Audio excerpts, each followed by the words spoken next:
সকলের জন্য good evening হলেও আমার জন্য ইভিনিংটা খুবই খারাপ আজকের দিনে। যারা ছাদ বাগান করছেন তাদের উদ্দেশ্যে একটা কথাই বলবো, সংসার তো আছে, সংসার যাওয়ার আগে যদি একবার আসতাম তাহলে বোধহয় ভালো হতো। A very very good evening all of my family members. সকলের জন্য গুড ইভিনিং হলেও আমার জন্য ইভিনিংটা খুবই খারাপ আজকের দিনে। তার কারণ আজকে ছাদে সকাল থেকে আসতে পারিনি, তার জন্য গাছেদের প্রচণ্ড হ্যাম্পার হয়েছে। কি হ্যাম্পার হয়েছে আর গাছেদের কি পরিণতি হয়েছে আপনাদের সাথে একটু শেয়ার করব। তার আগে বলি, এটি আমার জুমেলিয়ার ভ্যারাইটি। এটি ব্রাঞ্চে এত করে ফুল এসছে যে একে কাটতে ইচ্ছা হচ্ছে না। এ সব কটা ফুটলে একটা রিলস বানানোর ইচ্ছা আছে, রিলস বা শর্টস যাই হোক, একটা বানানোর ইচ্ছা আছে। তার আগে দেখাই গাছেদের আমার কী পরিস্থিতি। তার আগে বলি, আশা করছি যে যেখান থেকে ভিডিওটি দেখছেন সকলে খুব ভালো আছেন আর অবশ্যই পজিটিভ আছেন। দেখুন এবার আমার গাছের আজকে কী পরিস্থিতি হয়েছে।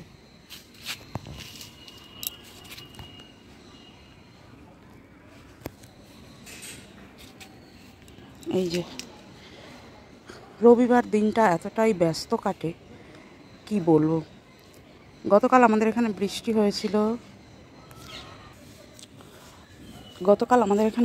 হয়েছিল, সেই কারণে সকালবেলায় ভোরবেলায় উঠে দেখি যে সব মিডিয়া ভেজা, সিন্ডার মাটি সব ভেজা। তো আর সারা দিন মেঘলা, আর রবিবারের কাজের ব্যস্ততা এত মারাত্মক হয়, মানে কি বলবো আপনাদের। হাজবেন্ড বাড়ি থাকেন, সে আমাকে অনেক হেল্প করেন, যথেষ্ট হেল্প করেন, কিন্তু ছেলেও আমাকে হেল্প করে। কিন্তু আজকে তো কেউ বাড়ি নেই, আজকে আমার একার ওপর প্রেশার হয়ে গেছে সংসারের, গাছের। তারপরে রবিবারে তো জানেনই সারা সপ্তাহের প্রচুর কাজ থাকে, জমে থাকা পেন্ডিং কাজ প্রচুর থাকে, যার জন্য ভাবলাম মেঘলা ওয়েদার, জল দিতে যাব। এই যাব করে দিনটা যে সকাল টাইমটা কোথা থেকে কোথায় কেটে গেল সে মানে আর বলে বোঝানোর না। খেয়ে মানে নাকে মুখে গুজেছি। একবার ভাবলাম খাওয়ার আগে আসি ছাদে, কিন্তু কাজ করে ঠাকুর দিয়ে উঠে এত প্রচণ্ড খিদে পেয়ে গেছে, কন্ট্রোল করতে পারিনি নিজেকে। তারপরে ছাদে এসে দেখি গাছের এই পরিণতি। এটা আমার সিন্ডার আর মাটি দুটো মিশিয়ে মিডিয়াটা তৈরি। ভেতরে মাটির বলটা আছে আর সিন্ডার আছে, সিন্ডার দিয়ে কভার করা বড় পটে। তো এই পরিস্থিতি, এদেরকে এসে দেখে তো আমি আঁতকে উঠেছি। তো সকলে চেষ্টা করবেন এই পরিস্থিতি যেন গাছে কখনো না হয়। আমার মতন যে যতই সংসারে নিজেদেরকে জড়িয়ে ফেলুন না কেন, যদি ছাদ বাগান থাকে কারণ, চেষ্টা করবেন আগে এদেরকে রক্ষা করার। আমার প্রথম অবস্থায় দেখে যেন কান্না পেয়ে যাচ্ছে। কোনো দিন এরকম অবস্থা হয় না, হয়তো ডগ ঝুলে যায় হালকা করে, সেটা রোদ্দুরের তাপে, কিন্তু মিডিয়া শুকিয়ে গেছে সেই কারণে ডগ ঝুলে গেছে বা এতটা ক্ষতি হয়েছে। এরকম পরিণতি কোনো দিন আমার হয়নি। এই ফার্স্ট, আমি 3 বছর ধরে বাগান করছি, 2.5 বছর ধরে ফার্স্ট গাছটি এই অবস্থা। যদিও সব গাছের পরিণতি এক না, এটা আর এই যে এটি একটি ডিএ মনকিউর ভ্যারাইটি। দেখেছেন ডগগুলোর কি অবস্থা, সব স্নান করিয়ে দিয়েছি। দেওয়ার পর এদের হয়তো একটু রিলিফ হয়েছে, আস্তে আস্তে করে মাথাগুলো তুলছে। তার অবস্থা দেখুন, কি দেখুন কচি পাতা কীভাবে ডগ ঝুলে গেছে। মানে আজকে এত খারাপ পরিস্থিতি, শুধু মনে হচ্ছে কেন খেতে বসলাম। খাওয়ার আগে যদি আসতাম, এসে যদি জল দিয়ে তারপরে খেতে বসতাম, তারপরে তাহলে ভালো হতো। বা স্নান করতে যাওয়ার আগে যদি একবার আসতাম তাহলে বোধহয় ভালো হতো। এত খারাপ লাগছে আপনাদেরকে বলে বোঝাতে পারবো না। আমি এসে আগে ঝপাঝপ এদের স্নান করালাম। আজকে সারা দিন মেঘলা, সারা দিন, আর কাজের ব্যস্ততা আজকে এত চূড়ান্ত মারাত্মক যে মানে আমার গাছগুলো বড্ড ক্ষতি হয়ে গেল। আমি এই ক্ষতি থেকে রক্ষা করার জন্য গাছগুলো যাতে পুরোপুরি ট্রেসে না যায় সেই কারণে কী করলাম, এসে তাড়াতাড়ি করে এপসম সল্ট গুললাম বালতিতে এবং সমস্ত গাছকে এমনভাবে স্নান করালাম যাতে গোড়াও ভেজে আর গাছেদের একটু রিলিফও হয়, সেইভাবে গাছেদের স্নান করিয়ে দিয়েছি। এখন আস্তে আস্তে এরা সুস্থ হচ্ছে। এই দেখুন, দেখেছেন ডগ ঝুলে গেছে। এই দেখুন এই কুড়িটি ঝুলে গেছে, যেহেতু জল পেয়েছে এখন আস্তে আস্তে ওঠার চেষ্টা করছে। আদার সাইড আমার এই জুমেলিয়া ভ্যারাইটিটা কিন্তু কিচ্ছু হয়নি, হ্যাঁ, কিন্তু বা এই হলুদ ফুল গাছটারও কিচ্ছু হয়নি।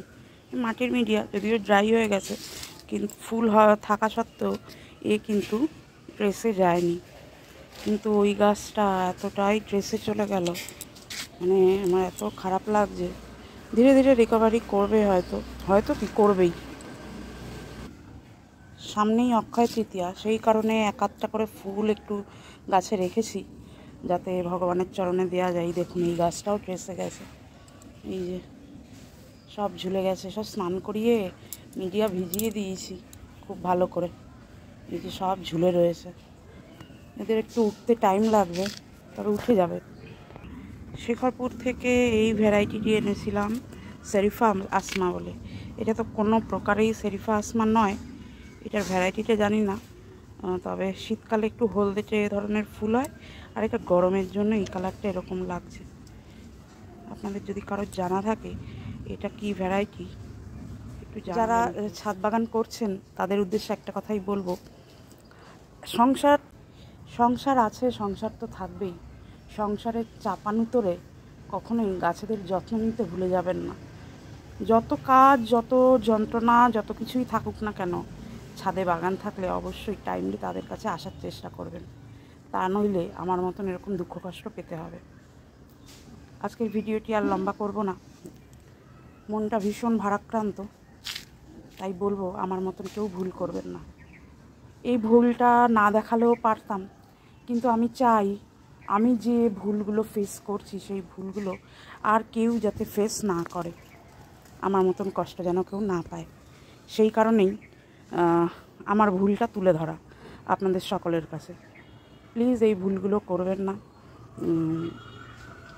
সবাই ভালো ভালো জিনিসটা দেখায়, তো আমি তো একটু আলাদা চিন্তাভাবনা আমার, সেই কারণে আমি চেষ্টা করি যে আমার ভুলগুলো যেন কেউ না করে। আমি ভুল করে যে সমস্ত কাজকর্ম করব, আমার বন্ধুরা, আমার ফ্যামিলি মেম্বাররা, তারা যেন ভুল থেকে মানে আমার ভুলটা দেখে বুঝতে পারে এবং তাদের ভুলটা শুধরে নেওয়ার চেষ্টা করে।